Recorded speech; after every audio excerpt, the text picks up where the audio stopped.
വർഷങ്ങൾക്ക് മുമ്പ് കോഴിക്കോട്ടെ കടൽ തീരത്ത് പ്രണയാർദ്രരാവ് സമ്മാനിച്ച ഗുലാമലി ഇന്ന് തലസ്ഥാനത്തും സംഗീത പുഴയൊഴുക്കും.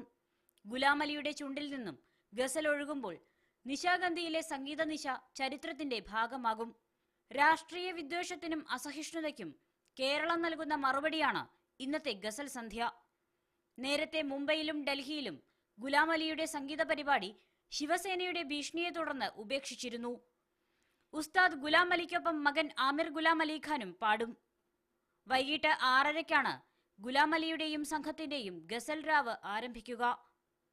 പണ്ഡിറ്റ് വിശ്വനാഥും ഉസ്താദ് ഗുലാം അലിയുടെ സംഘത്തിലുണ്ട്.